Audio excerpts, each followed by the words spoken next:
You know, there's nothing more satisfying than seeing a rich person run into a problem they can't buy their way out of. Sorry, buddy, I don't care how many car dealerships you own, it can't make your kids love you. Well, the biggest rich asshole in the world, Vladimir Putin, is realizing that no amount of rubles is going to get the Russians to die in his pointless war. Let's take a look. So, according to more research and statements from inside of the Russian recruitment machine, new contract soldiers have essentially dried up. Now, this is described as a crisis in Russian troop recruitment, and this is from sources inside of Moscow City Hall, military commissariats, and the combat zone itself.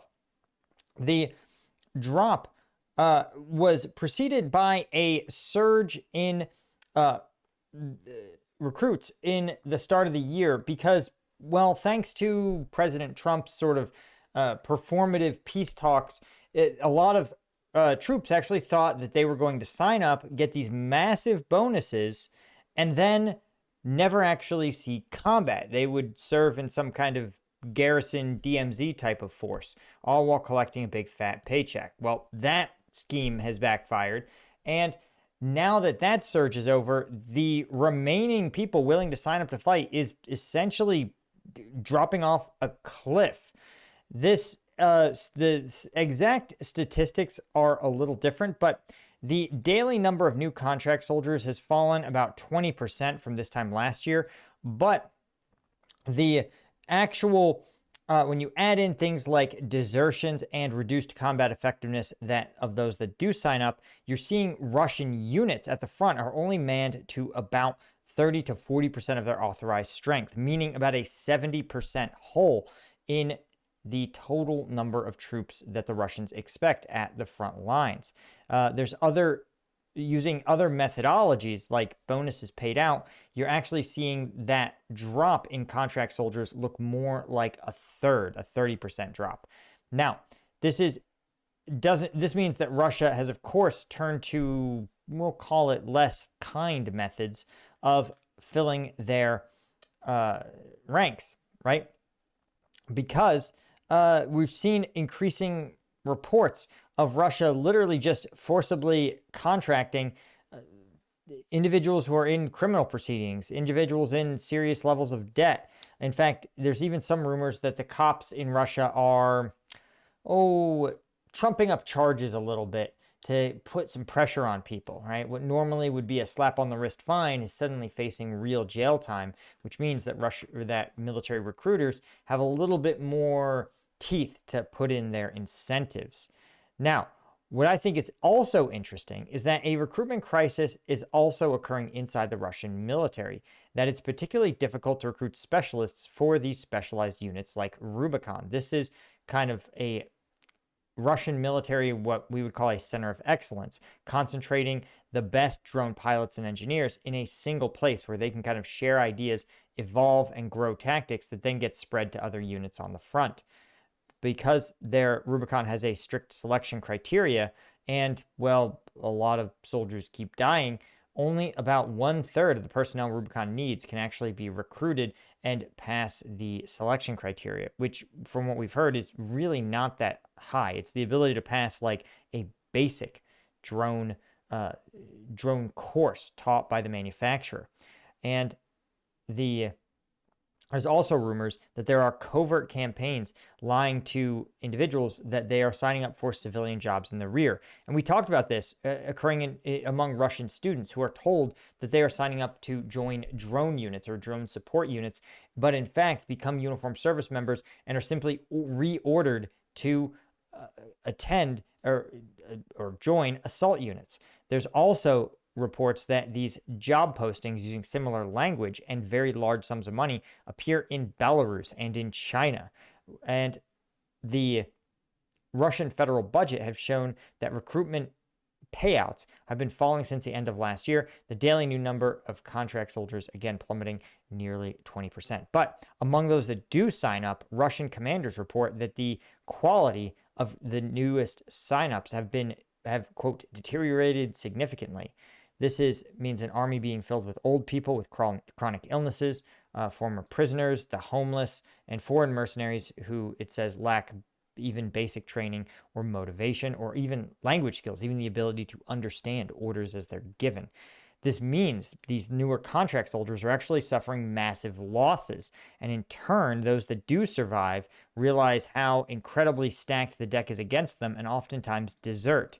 That means, again, that these frontline units, this is how you end up with frontline units that have a 70% of their authorized strength simply never arrives at the front at all. And we can see this bear out in Ukraine's numbers, right? Ukraine is reporting staggering rates of kills among Russian soldiers, 1,270 soldiers a day. That's a 30% rise from Ukraine's original target. Remember, the Ukrainian target for Russian losses is 30,000 troops a month or 1,000 troops a day. The fact that we're seeing on a regular basis numbers 25, 30% higher than that is a sign of just how effective the Ukrainian drone campaign is, how deep it reaches into Russian territory, and how committed Russia is to pursuing its offensive tactics. And what's also kind of interesting, I want to point out a few stats. When we look at Russian propaganda strike videos, the FPV drone videos of strikes, we see that almost a third of what Russia strikes are actually these robotic ground systems. In contrast, Russia fields almost none of them, where Ukraine is simply taking out in a typical day 1 to 2. I would say that based on my conversations when I was at in eastern Ukraine, that I would say Ukraine loses closer to 200 ground drones in a single day, maybe between 20 and 200. So this is a sign that, again, Russia still isn't really or hasn't made the investments in reducing its human casualty rate that Ukraine has. Again, these ground robots perform the most dangerous missions for these units. And every ground robot that gets destroyed represents a person who didn't have to go on that mission. And the fact that Russia either never invested in or still does not see the need to build cheap ground robots to perform these kind of basic tasks is itself strange and a little disturbing. When we look at the total number of casualties, though, you see just how staggering this can get. You also see that the loss rate of Russian troops has actually been remarkably steady since about the middle of last year. Over the last 12 months, you've seen, I mean, this is insane. The war has gone on for 4 years. And basically, Russia hit 1 million casualties almost 6 months ago to the day. So it took 3 years to get to their first million, right? And since then, Russian casualties have hit nearly 1.4 million. So 40% of all deaths in this war, or all casualties in this war, have occurred in the last 12 months. No, I'm sorry, that's not quite right. A third of all of the war's casualties have occurred in just the last 12 months, which is kind of insane. You can actually see, very unusual. In this war, the first 100,000 Russian casualties was the first year. You can see the first 18 months of the war was when Russia took its first 100,000 casualties, right? Now, it takes 100,000 casualties, let's see, in about, according to this, in about every 90 days. Insane casualty rates.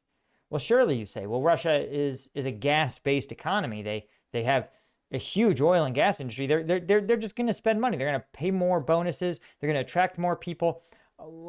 There's just a problem.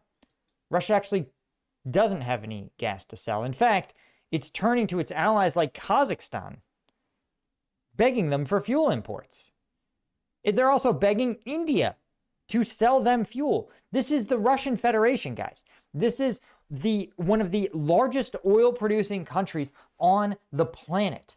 And they're begging the Indians to sell them back gasoline. And by the way, guys, it is very expensive to ship crude oil to India, unload it, refine it, pack it up into barrels, and ship it back to Russia. And by the time it would get to Russia, it would actually be unaffordable for Russian citizens.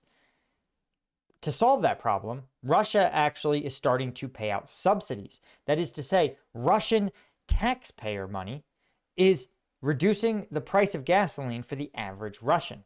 Now, maybe you think subsidies for gas is a good idea or a bad idea, but the point is that that money, Russia would rather see it go to funding its military, building more ground drones, or recruiting more unwitting drunkards.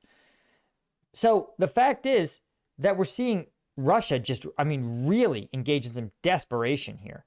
And you'd think that it's still, at least selling crude oil is going to be a profitable enterprise for Russia, but that's not true either. You can see that the price of a barrel of Urals crude is under $60 a barrel. That's insane because, remember, the price cap on Urals crude is $60 a barrel. That is the sanctioned. It is below the sanctioned level. That is how low it is currently trading. Okay? The last time it was trading sub 60 was right before the Iran war. And you can see, in fact, that in October, it was trading, it cracked 60 in October of last year. So you can see Urals crude, the price has been very low. Putin gets some relief, but then very quickly, the Strait of Hormuz, guys, not even open, by the way. This isn't a Strait of Hormuz thing. This is some sort of weird expectations thing. So you're looking at Vladimir Putin, who in some cases, his refineries, or his, not even refineries, his crude oil production, it may not even be profitable in some of the more remote regions. At $60 a barrel, some of those remote facilities barely make money. We're talking about fractions of a percent of profit, right? Again, the general thinking was, and I'll explain this, the sanctions regime that hit Putin, the thinking was to say, listen, what we don't want is for us to sanction an oil producer, have them shut down their oil or remove that oil from the global economy, creating an oil inflation spike that hurts Western countries, right? Where we have effectively sanctioned ourselves from buying Russian oil instead of sanctioning Russian oil for sale. So they said, well, why don't we make it so that instead of making $60 a barrel or $25 a barrel, Russia makes $1 a barrel. So it's still worth it for them to extract it, refine it, pack it, ship it, send it to Europe or whoever needs it, keeping global oil prices stable. But we still, and if Russia wants to make money, they will. They just have to sell a lot of oil to make the same money. And you can see that's part of the incentive of this shadow fleet. The shadow fleet existed because you can see here, this is where it exists. It exists because everything they make above 60 is pure profit. So you can see that again, if you assume, let's assume it costs about, let's say it costs exactly $60 a barrel for Russia to produce oil. Here, it's making $8 a barrel. Of course, you have to load it onto a shadow fleet tanker to sell it, but that's not been a problem. Up here, you see Russia is making $40 a barrel. Here, it's making $60 a barrel. And now, today, it's losing $1.20 every barrel it produces. And the odds are, again, this doesn't appear to be a Hormuz thing because Hormuz is currently closed. The odds that it opens by the end of July is basically a coin flip, according to Polymarket. So you're forced to conclude that whatever's going on is a problem inside the Russian Federation. And whether that's Europe actually putting some violence behind its sanctions regime, whether that people don't want to hold Urals crude because they don't know the deliveries will happen, and they say, listen, an order for Urals crude today might go up in smoke by Ukrainian drone next week. I might never see it, and I have to price it accordingly. So all of this, right? It could also be just a function of Iranian oil going from sanctioned to unsanctioned. And if you were buying sanctioned oil and you can suddenly buy Iranian oil, well, maybe you just go, who cares? So this is a absolute unmitigated train wreck for Vladimir Putin. Now, if you guys feel like your own workout routine is a train wreck, trust me, I get it. I'm a full-time YouTuber, a dad, and I really want to have a badass summer bod. You know, listen, you still got to impress your wife, all right? Well, strike gum is my secret weapon. It's veteran owned, obviously, owned by this veteran. It's made in the USA at Liquid Core facilities in Denver. It's got 90 milligrams of caffeine in every piece and just 10 calories. It is a no-brainer. Go to Strike Gum, pick some up. and leave these shitty energy drinks behind. All right, you get the same caffeine as one of these in each piece of Strike Gum, not a pack, one piece. So check the link in the description. Thanks to Brendan, Alfred, Peter, Mike, William, Thomas, Deborah, Paul, Jeff, and the Lieutenant tier folks. Really appreciate you guys. I'll catch you in the next one. Cheers.